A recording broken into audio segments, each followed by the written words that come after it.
this is the bottle for Wayward. Notes in here are it does feel buttery. This can be a little bit challenging. Hi everyone, welcome to my YouTube channel, CeeChronicles here.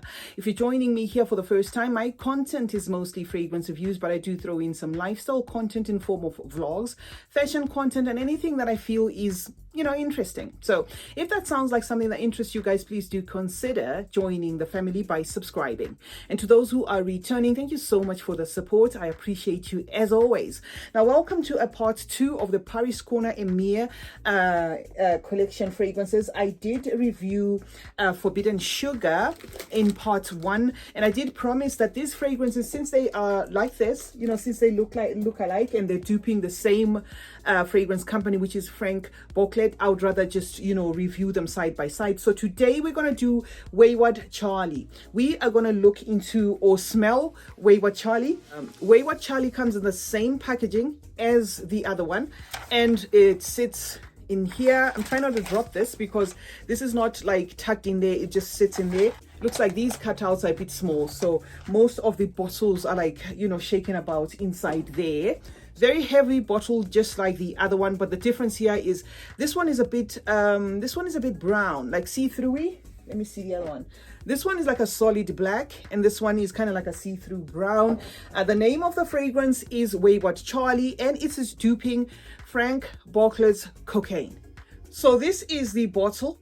We're gonna spray it in here, and then I'll tell you my thoughts. This scent profile is very unusual. It is one that takes getting used to. It's not blind buy safe. However, it is doable. It is one fragrance that you could get used to. The top notes in here are red berries, and then there's tobacco, there's caramel and bitter orange, followed by a mead of lily of the valley, some orchid and some tuberose, and a base of vanilla, patchouli and manoi oil. I'm gonna blame manoi oil a lot while I do this review. It's an overdose of coconut. It does feel buttery, it does feel creamy, it does feel powdery. Those notes or the sound of that can sound so pretty, but I feel this can be a little bit challenging to first timers, to niche fragrances, or people who are used to traditional fragrance. If you're used to that, this you might find a bit strange. It gives you like a bold suntan lotion feel. The manoi oil here I think makes everything a bit overbearing. You see, when you mix coconut and terry flower to get manoi oil, it depends on the quantities, and I'm not saying this is a bad fragrance. I actually have a fragrance within my collection that smells exactly like this, which I feel Frank Boclet, who's being duped by Paris Corner, was actually duping. So I actually have Tom Ford's Orchid Soleil, and Orchid Soleil smells exactly like this. This might actually smell a bit stronger than Orchid Soleil because this is a very, very bold fragrance. Now, I was saying if you mix that coconut together with the terry flower, and then you produce or you have that manoi oil that comes from that, it depends on how the doses are. If the doses are too much, you get something that borderline feels like mothballs. And I totally get this here. I get a mothball smell, which for some may be pleasant, for some may be challenging. It has a citrusy, like a rainy citrusy top, which gives it like a tangy sweetness as well. In as much as it has that and it has the berries, the fruity sweetness is short-lived. It smells like a very oily as well fragrance. Because of that manoi oil, it is very oily. A tobacco we feel carrying this.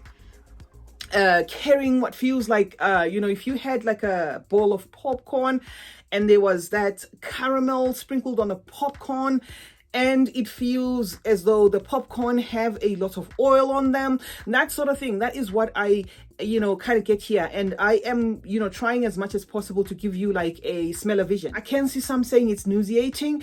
This is also borderline cloying. This can be also a bit annoying. For some, this might be the perfect fragrance. It's not that it's not a fragrance or it's not wearable. No, it is a fragrance. It's wearable. All I can say is don't go and blind buy this. I would rather you sniff it first, unless you don't mind, or you can get this fairly cheap I did have a subscriber or subscribers telling me that Paris corners were now a bit expensive where they were.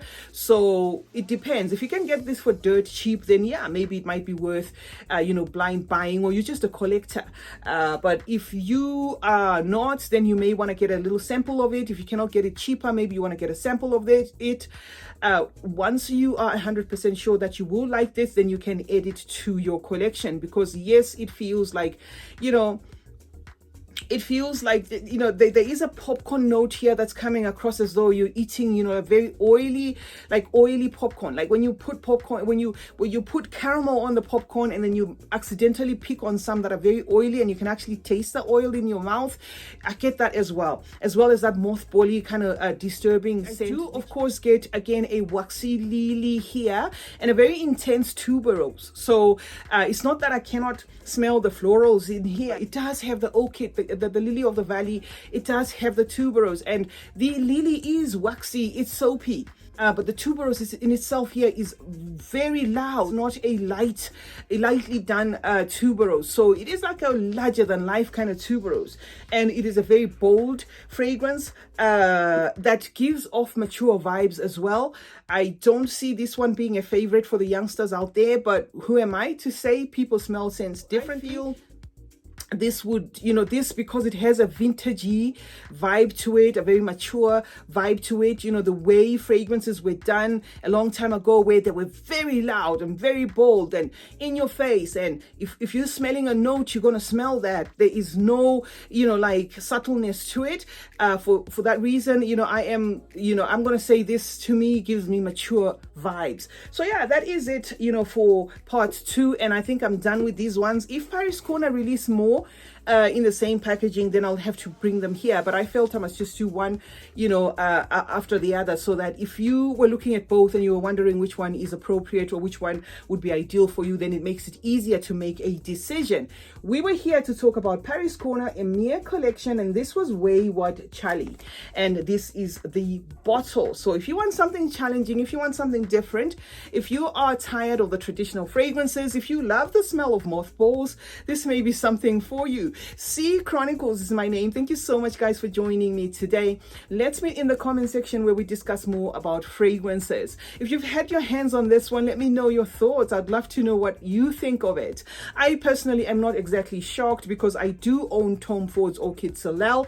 I do not own Frank Bockler's Cocaine, but I also did notice that a lot of people did say that Frank Bockler's Cocaine smells a lot like Tom Ford's Orchid Soleil. So let's meet in the comment section where we discuss more about fragrances. Like this video if you like it, and share it if you want to share it. And remember, guys, that smelling good is a form of good manners. Cheers.